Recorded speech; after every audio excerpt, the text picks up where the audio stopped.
सो अभी तक हमने देखा कि जियांग थक हार बेहोश हो गया था, जिसे लिनोई चेक करने लगी कि कहीं मिस्टर जियांग की सांसें बंद तो नहीं हो गई हैं, बट वो जिंदा था, इसलिए तब जाकर लिनोई को सांस आई। और वहीं दूसरी तरफ लिनोई के फादर परेशान होने लग जाते हैं कि लिनोई अभी तक घर क्यों नहीं आई है। तो तब कैन कहता है कि एक्चुअली आज वो अपनी फ्रेंड के घर रुकने वाली है। तो ये सुन वो चुप हो गए, मगर फिर बाद में फ्रूट्स के ऊपर कैन से लड़ने लग जाते हैं।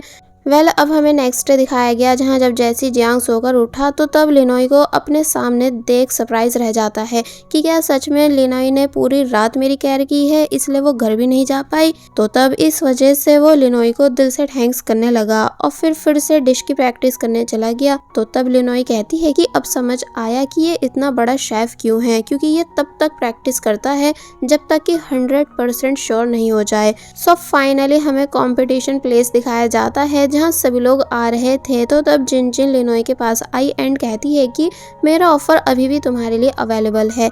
एक्चुअली जिनजिन को पूरा कॉन्फिडेंस है कि वही जीतने वाली है एंड जियांग हारने वाला है, इसलिए वो अब भी लिनोई से उसकी साइड आने को बोल रही थी। तो तब जियांग लिनोई के पास आया एंड बोला कि नो थैंक्स, लिनोई मेरे साथ ही खुश है। तो तब जिनजिन इन दोनों को गुड लक बोलकर यहाँ से चली जाती है।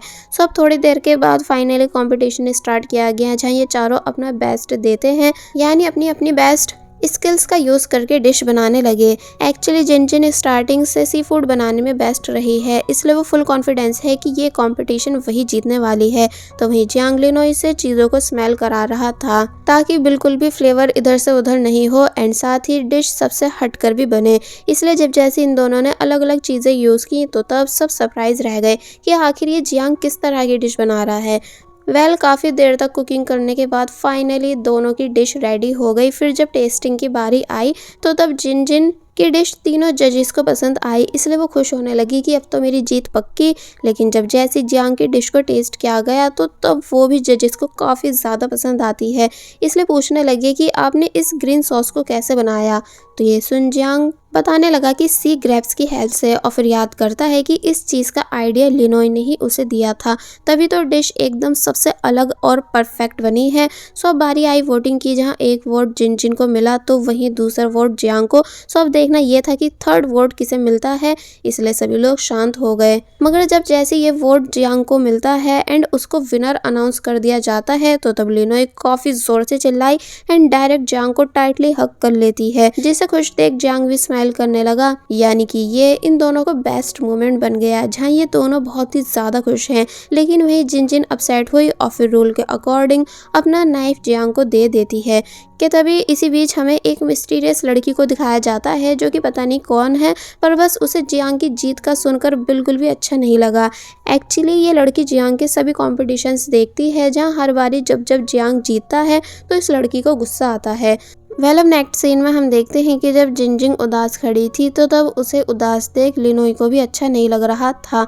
तो तब जियांग ने समझाया कि ये कंपटीशन है जिसमें ऐसा ही होता है, जहाँ कुछ लोगों को तो हम खुद से चैलेंज कर देते हैं, वरना हमें वो करना होता है जैसा नेशनल कंपनी हमसे कहती है, तभी हम टॉप शेफ की लिस्ट में बने रहते हैं। तो ये सुन लिनोई चुप हो गई और फिर ये दोनों साथ में बातें करते हुए यहाँ से चले जाते हैं।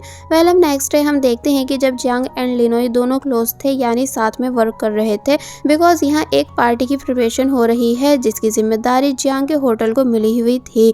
तो तब सॉन्ग इन दोनों को देख फैंग से डिस्कस करता है कि क्या इन दोनों के बीच कुछ चल रहा है। तो तब फैंग कहता है कि हाँ शायद, मुझे भी कुछ ऐसी लग रहा है। तो ये सुन सॉन्ग को बिल्कुल अच्छा नहीं लगा। कि तभी पार्टी के मेन गेस्ट यहाँ आए, जो कि जियांग के ग्रैंडपा हैं। तो तब उन्हें देख जियांग खुश नहीं हुआ, इसलिए जाने लगा, जिससे लिनोई पूछती है कि क्या हुआ, यानी क्या आपको स्पीच नहीं सुननी।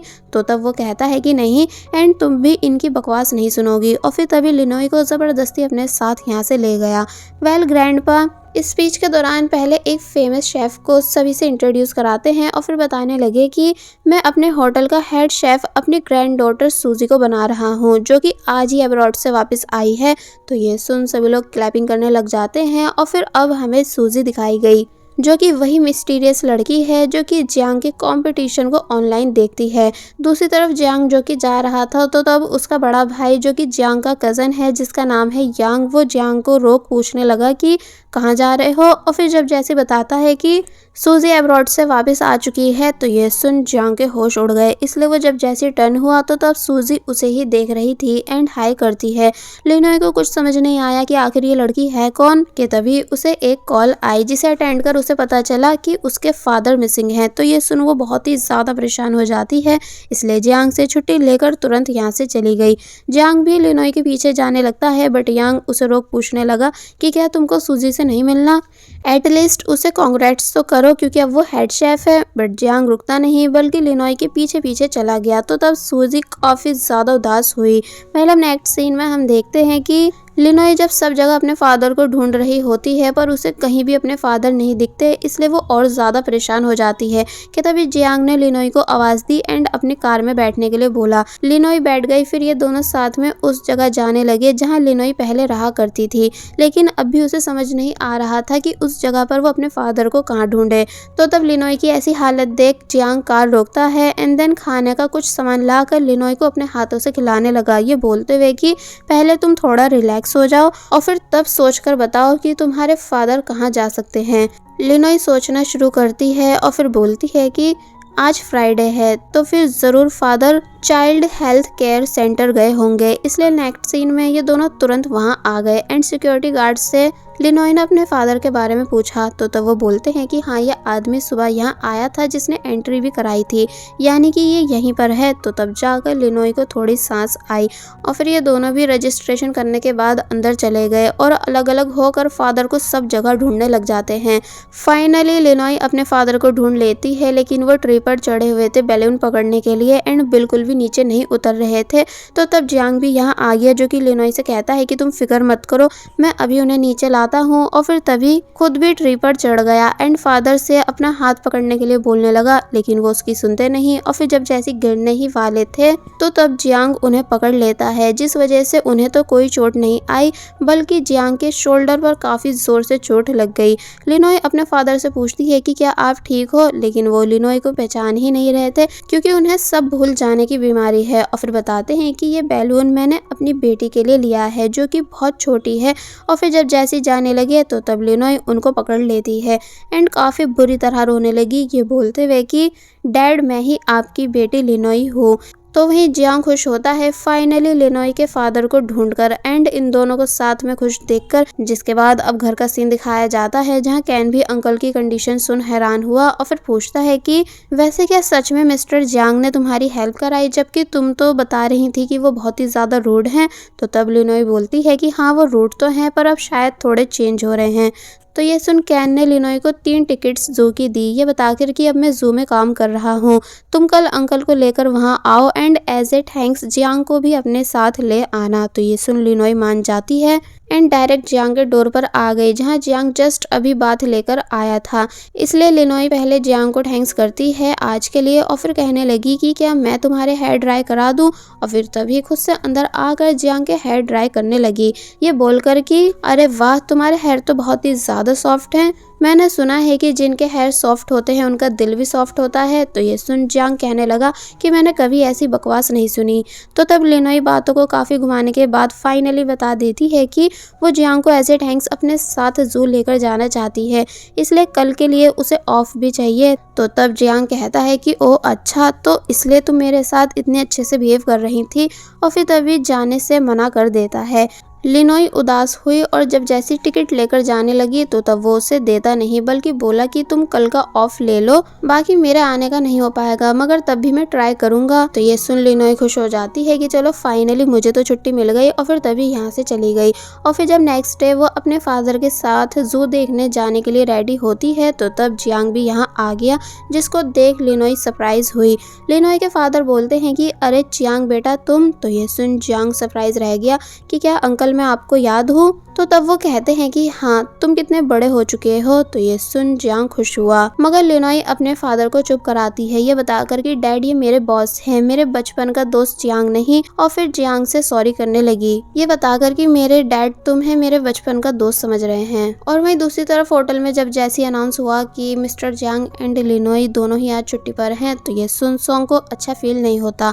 वेल फाइनली हमें जू दिखाया गया, जहाँ आकर ये तीनों बहुत ही ज्यादा खुश हुए, इसलिए सभी एनिमल्स को देखते हैं, बहुत सारी फोटोज भी क्लिक कराते हैं, जहाँ पर जियांग कितना ज्यादा एंजॉय कर रहा है ये तो हम सभी देख ही पा रहे हैं। जिराफ को खाना खिलाते टाइम जब लिनोई डरने लगी, तो तब जियांग ने उसे आगे किया और फिर बाद में जोर जोर से लिनोई पर हंसने लगा। एंड देन लिनोई से अपनी कुछ फोटोज भी क्लिक कराता है। बबल्स को देख लिनोई झूमने लग जाती है, तो तब जियांग ने लिनोई को काफी सारे बैलून्स भी ला कर दिए और बस फिर ऐसे ही ये तीनों बहुत ही ज्यादा एंजॉय करते जाते हैं। जिसके बाद अब दिखाया जाता है कि फादर स्वयं को देख जिद करने लगे कि मुझे इसे ब्रेड खिलानी है।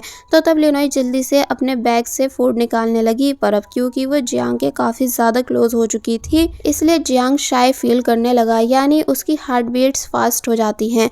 जियांग देखता है कि लिनोई कितनी ज्यादा क्यूट है, इसलिए उसने छुपके से लिनोई की फोटो क्लिक कर ली और जब खुश होकर उस फोटो को देख ही रहा था कि तभी फादर आए और बोले कि तुमने फोटो क्यों ली है, इसलिए गुस्सा करने लगे कि तुम हो कौन जिसने मेरी बेटी की फोटो क्लिक की है। जियांग डर जाता है कि तभी लिनोई भी यहाँ आ गई और अब इससे पहले कि फादर लिनोई को कुछ बता पाते कि तभी उनके माइंड से बात निकल गई।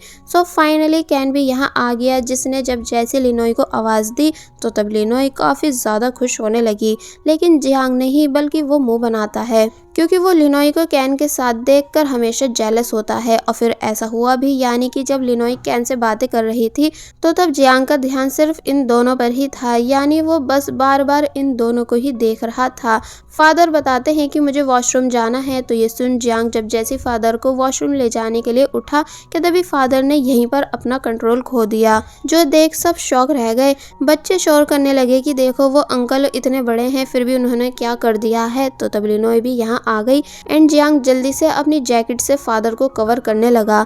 सब लोग इस मोमेंट के फोटो क्लिक कर रहे थे, तो तब जियांग चिल्लाकर उन सभी को यहाँ से भगाता है एंड देन कैन से बोला कि तुम अंकल को वॉशरूम लेकर जाओ। तो तब कैन उन्हें अपने साथ लेकर जाने लगा, जहाँ साथ में लिनोई भी गई।